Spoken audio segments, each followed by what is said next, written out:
Hello and welcome. I'm Kriti Mehet and you're watching the World Report on NewsX World. We'll start with a check of the top headlines this hour. Kremlin firmly rejects U.S. claims, with spokesman Dmitry Peskov stating that neither Russia nor U.S. Nor China has carried out any secret nuclear tests. Peskov added that Beijing has categorically denied the accusations, insisting both nations remain committed to their obligations under international treaties. Google CEO Sundar Pichai, speaking at the ongoing AI summit, describes the current era as a golden age of innovation. He stressed the need for international cooperation and unified regulations to tackle challenges like deepfakes, accuracy issues, and ethical misuse while bridging digital divides.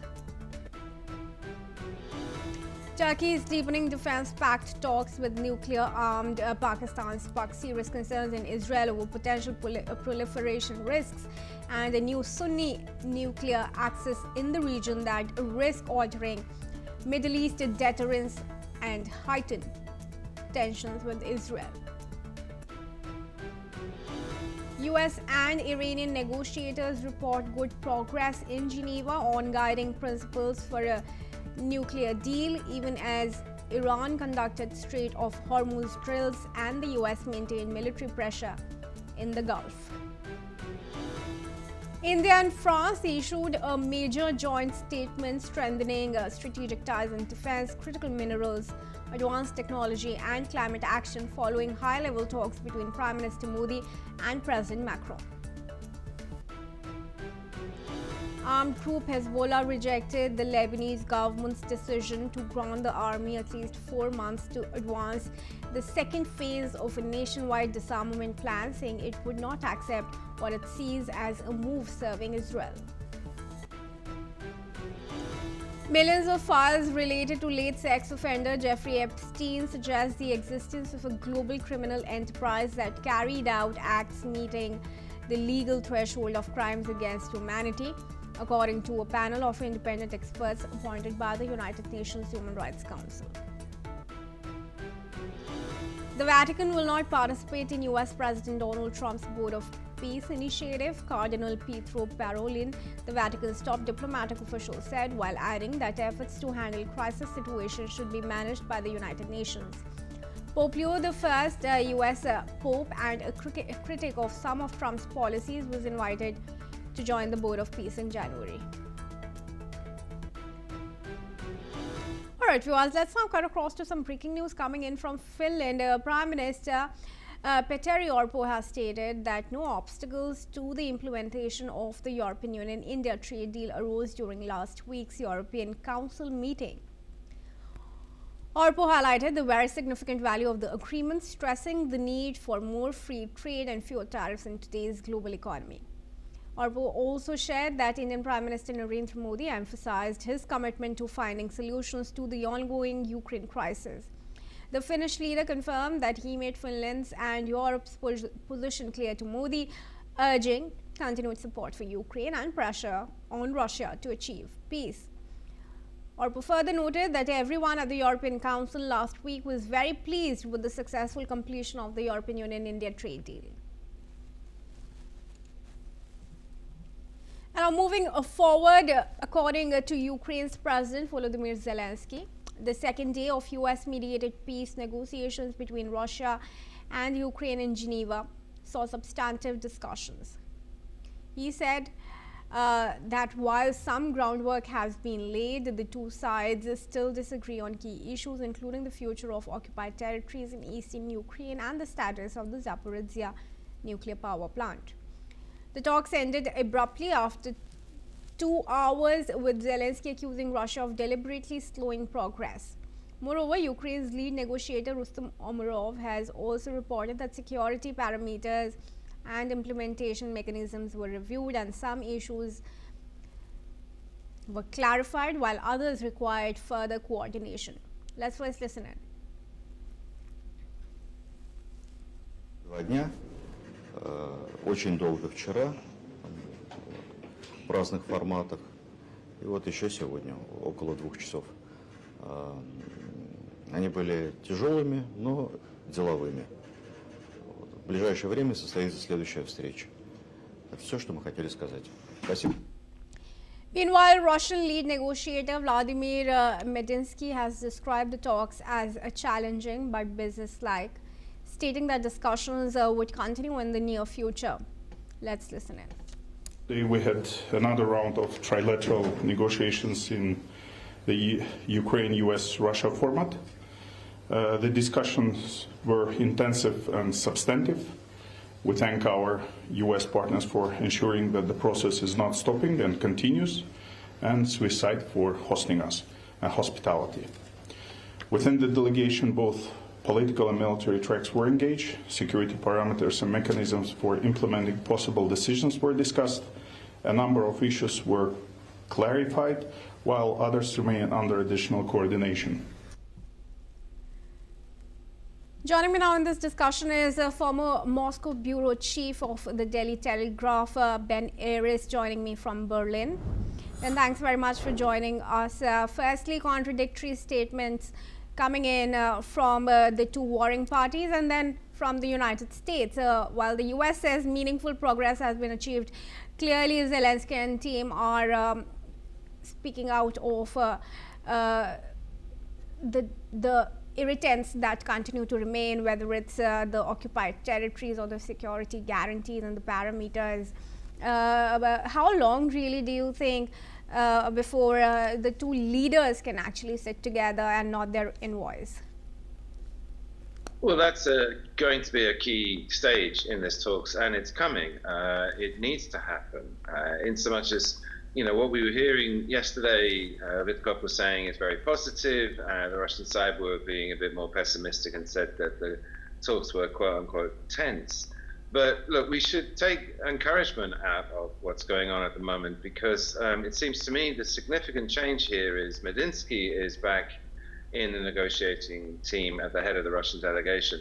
And he's the guy that failed at the end of the day 2022 Istanbul peace deal, where a deal was struck but wasn't signed off by Zelensky. And what we had in Abu Dhabi at the last meeting, as Zelensky there in your clip alluded to, was largely a security-focused discussion that seemed to have made some progress. But because he's back now, what that means is they're digging into the details of a final agreement, you know, all of the details. That's what Medinsky's there for. So part of that is going to be this sticking point, the lands, the territory, who controls Donbass. And Zelensky's come out and said that that can only be resolved at the level of presidents. There has to be a face-to-face meeting between the presidents. And we've seen progress there as well, in so much as previously Putin rather ridiculously invited Zelensky to Moscow to talk. Of course, he said no. Zelensky countered and said, come to Kiev. Of course, Putin said no, but now the idea has been floated the two meet in Geneva, and that's a serious offer. So when will that happen? No one knows. I mean, Trump has a deadline. There has to be some sort of referendum and elections by May, so sometime between now and May, it could happen. But if that meeting happens, then we're in the final mile, and a deal could be done to end this war. Zelensky is also noting, Ben, that there's undue pressure on Ukraine from the United States. And he had said that earlier as well, where he said that only Ukraine is asked to make concessions and not Russia, really. So Zelensky is clearly feeling this pressure. He says talks are lopsided, even on part of the United States. How can his concerns really be addressed? Well, he's right, and it's true. That all the pressure is on Zelensky basically to concede the territories in Donbass that Russia's demanding. And that's partly because Putin has made it clear that he's not going to budge, he's not going to compromise on that one jot. And he doesn't have to, as far as Putin's concerned, because either Zelensky's going to give it away and bring the war to an end now, or he's not going to give it away and Russia's going to take it militarily, which may take up to a year. As for Trump's position, the White House, again, the reporting coming out of Washington suggests that the White House also thinks that Zelensky has no chance of hanging on to it. The territory is lost, and he might as well make that concession now. And in order to bring this across the line, because Trump said very clearly he wants a deal done before the midterm elections this autumn, that they're putting all the pressure on Zelensky to make that concession, to give away the unoccupied parts of Donbass in order to close the deal, because they know, the Russian side know, that there's no way that they can persuade Putin, and they have no leverage over Putin to force him to do it. So the only option here is to get Zelensky to give it up. And so he's being harangued both by the Russian side and by the American side to cede this territory to Russia. All right, Ben, to continue to stay on with me, viewers, let's also tell you that Ukrainian President Volodymyr Zelensky has emphasized the importance of Europe's involvement in peace talks aimed at ending Russia's invasion of Ukraine. Zelensky has called Europe's participation in ongoing peace talks in Geneva essential for any agreements aimed at halting Russia's invasion to hold. In a statement on social media Wednesday, Zelensky said Europe's involvement is indispensable for the success of feasible agreements. Zelensky also described the negotiations as difficult, accusing the Russian delegation of stalling the process. He said Russia is delaying what could already be a final stage of talks, adding pressure as the second day of discussions continues. All right, Ben requested to join us back in the discussion here. Of course, Europe is the only real partner, European countries, for Zelensky. But in your opinion, is Europe or the coalition of the willing really helping Zelensky? Absolutely, in the sense that since Trump came into office, he sent no money to Ukraine at all. It used to account for about 40% of the funding, and that's essential because half the budget, Ukrainian budget, is funded from outside. And now, at the moment, all of the money is coming from Europe. So if Europe withdrew its support, then the Ukrainian government would immediately collapse. It wouldn't have money to pay teachers, nor would it have money to pay soldiers, and there'd have to be a capitulation. So it's essential from that point of view. In terms of the negotiations, the ceasefire deal, the security deals, Europe's actually been excluded from all of these negotiations by the states. I mean, they asked to participate in the trilateral deal meetings that just have been in Geneva and were refused. So they're sitting on the outside as helpless observers, but paying for the war. So from Zelensky's point of view, Europe is essential because it's what keeps him in the game. It keeps his men on the battlefield, which allows him to have some leverage in the talks when negotiating a ceasefire. Without Europe's help, he'd be helpless. All right, Ben, thanks very much then for joining me in this discussion here. And viewers, we now proceed. Now, 8 Muslim countries, including Saudi Arabia, Jordan, the UAE, Qatar, Indonesia, Pakistan, Egypt, and Türkiye, have strongly condemned Israel's approval of new land registration procedures in the occupied West Bank. According to the joint statement, the move is stated as illegal, violating international law, and aiming to accelerate settlement activity while consolidating control over the territory.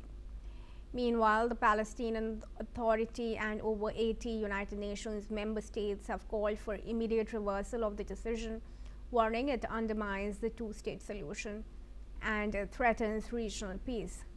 Furthermore, the statement has also mentioned that these measures violate the 4th Geneva Convention and relevant UN resolutions, risk escalating tensions, and jeopardize the prospects of a just and comprehensive peace.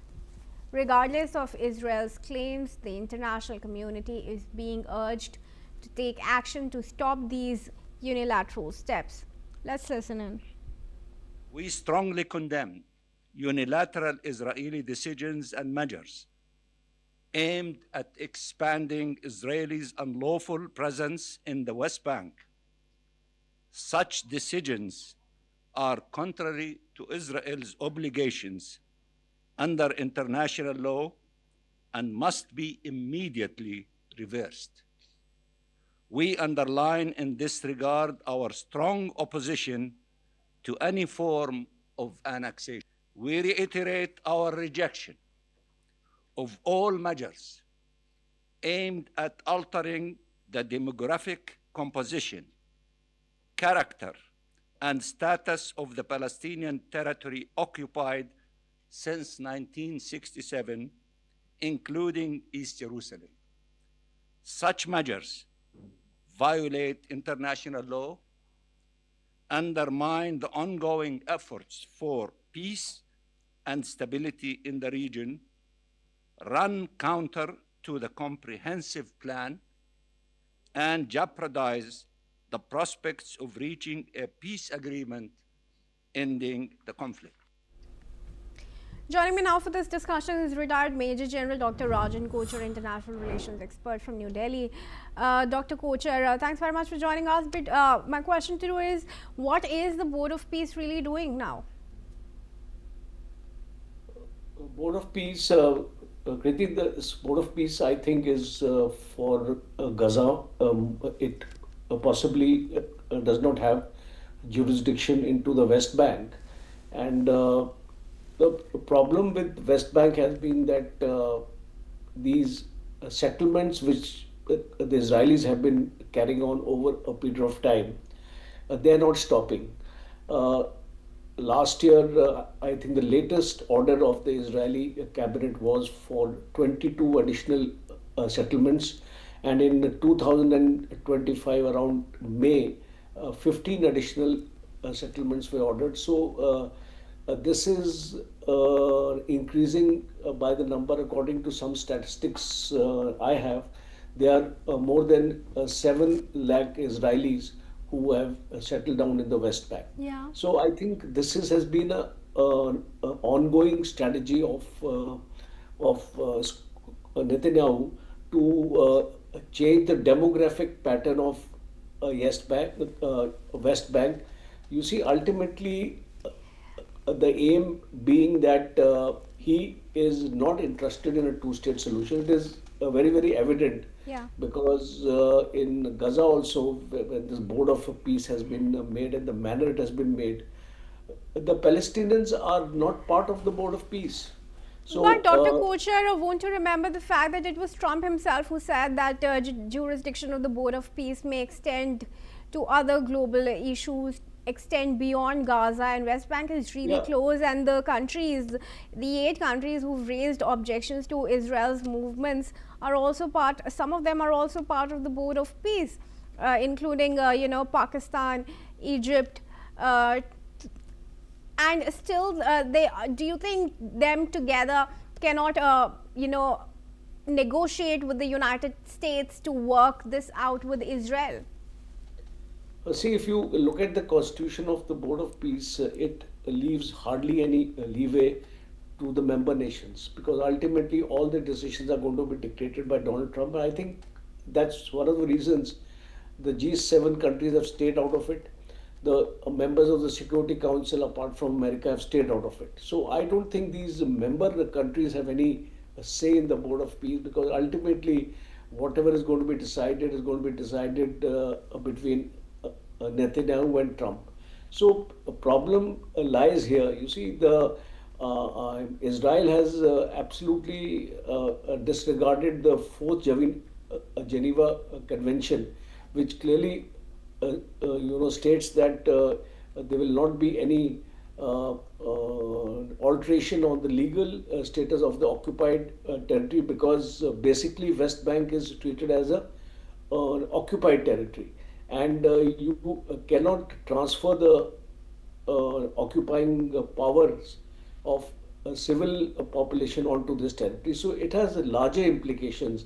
And if this is done, and if this has been allowed to happen, then in times to come it is going to be expanded further. And then ultimately the Palestinian authorities' existence in this area would be at a danger, because already more than 80 member states within the United Nations have warned that in case such a thing happens, because this was an earlier statement, that if you are going to do like this, then it will accelerate the facts on the ground, and it can preclude the further settlements or talks which are going to take place with regard to a two-state solution. So I think this has got a geopolitical significance, especially if countries like you actually mentioned Saudi Arabia, Jordan, UAE, Qatar, Indonesia, Pakistan, Egypt, Turkey, you have objected to that. It clearly actually shows that the Muslim countries are also getting united now in their resentment of the way Israel is carrying out its this sort of a demographic change, and it actually disturbs the dynamics of security and conflict management in the Middle East. Because do not forget that what is happening in Iran as of now, because that is also a situation which may go out of hand. And in case this kind of a situation is taking place in Israel, then it becomes difficult. And especially, I would name two countries here which would which have peace treaties with Israel and will face domestic political pressure to harden their stances. One is Jordan and the other is Egypt. So it is a move which has to be seen in the context of the dynamics of peace and stability in the Middle East. Right, Dr. Koch, thanks very much for joining me in this discussion. And viewers, we now move on. Bulgaria will hold a snap parliamentary election on April 19, following weeks of turmoil and street protests. President Ileana Itova announced the date after appointing a caretaker government to steer the country toward another vote. The previous government resigned in December after sustained protests over economic policies and alleged failure to tackle corruption. Ayatollah has named Central Bank Deputy Governor Andrei Gurov to head the interim administration tasked with overseeing the election process. This will be Bulgaria's 8th parliamentary election in just 5 years, underscoring prolonged instability in the European Union and NATO member state. Bulgaria, which joined the Eurozone on January 1, has faced prolonged political instability with parties unable to form stable ruling coalitions in a fragmented parliament. And on to some tech news from the India AI Impact Summit. Google has announced the India-America Connect, a new subsea cable linking the US with the Southern Hemisphere. This project is expected to enhance AI research, data flow, and collaboration across borders. Meanwhile, Google CEO Sundar Pichai said India is set for an extraordinary trajectory in artificial intelligence, and the company is committed to being a partner in that journey. He's also stated that Google now has full-stack connectivity in India, strengthening the country's position in global AI innovation. Furthermore, according to reports, the initiative will accelerate India-US technology ties, regardless of existing challenges, marking a significant step in building a connected, AI-driven future. Let's now turn our focus to the AI Summit taking place in New Delhi. Our correspondent Thomas Porteous, who's intensively covering the AI Impact Summit at Bharat Mandapam, has spoken to the group Chief Data and AI Officer at Michelin, Dr. Ambika Rajgopal. Let's get across. Hello, you're joining us once here again on NewsX World. I'm joined by Ambika Rajagopal. She is the Chief Administrative Officer for Artificial Intelligence at the Michelin Group. Thank you very much for joining us. Of course, you're here in New Delhi, lots of different conversations going around, whether that comes to AI in health, agriculture, defense. What have you thought of the summit so far, and what do you think of all the developments coming out of it? Yeah, it's been a wonderful time at the summit. So, in fact, at Michelin we have our AI Center of Excellence, our Data Center of Excellence here in India. So it's really great to have. I was just in a talk with Yoshua Bengio, with we had a panel with Pushmeet Kohli from DeepMind. So really having these voices come and speak to the audience here. I mean, you need to be here to see the tremendous energy the number of people, the tremendous energy. I think the average age must be like 28, 30, and so I think it's really an opportunity to to bring these thoughts, these conversations which are so important around AI for good, around AI for safety, all of these to this country and to this audience. And what do you think about artificial intelligence becoming a geopolitical global tool now? We have heads of state coming in the next couple of days, possibly some government agreements signed, some global consensuses. What do you think of something like this, which wouldn't have even existed 10 years ago? Now is 200,000 people, heads of state, intergovernmental contracts. What are your thoughts? Yeah, so I think AI is at a really interesting interesting place, of course. But we look at it from from enterprises like Michelin, who are in fact present in 130 countries. So we really transverse our activities are transverse to to countries, to regions, geopolitics, etc. And the role of enterprises like us, to really think about how do we build and deploy AI in a way that is really empowering our workforce in a way that's not just focused on the the profit aspects or even the but is also focused on the planet aspects, also focused on the people aspects. In fact, what we are looking at is a revolution in the way that we are going to do our everyday jobs. And what does that mean for all of us? Even as a data scientist, so many of my tasks have in fact in the last 4 years undergone a huge change. And then the question becomes, who am I?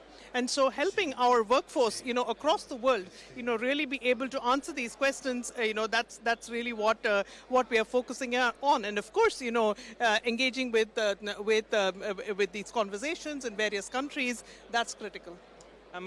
What about the concerns? Of course, there are numerous concerns, whether that's AI in defense, whether that is, of course, other aspects, environmental things. Do you think they're being addressed correctly here at this summit? In fact, I'm really glad to hear the kind of conversations that we are seeing, on in terms of, for example, we just had Yoshua Benjo put forward the question, is an open model in terms of, open weights model, is this something that can be misused? And it's something to really think about. And it's really great to see these kind of questions coming up. And for enterprises like us, we already have frameworks like the EU AI Act that already have started to be a guideline, with which we can begin to think about these kind of issues. And from an enterprise's perspective, really, taking on the responsibility to look at the way that we are developing AI, look at the AI that we are actually, buying from our partners, from the perspective of, is it really augmenting humans? What are the principles, values? So at Michelin, for example, we've come up with a set of values that 3 values in fact that we believe are the right way to do ethical AI, and we have an entire framework including education, sensitization that we have ongoing to really contribute to this conversation.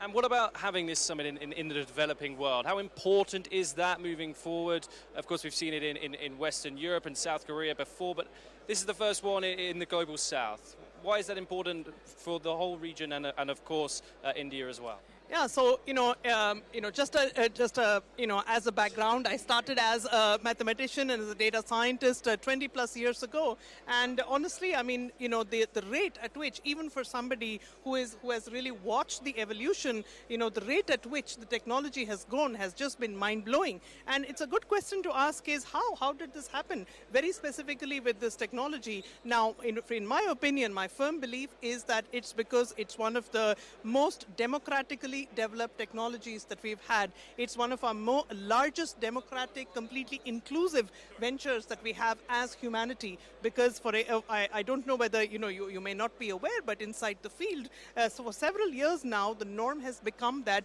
if you publish, let's say as a scientist or as a person in a industry research, I come up with a new model. I don't just write it down. I put it into code.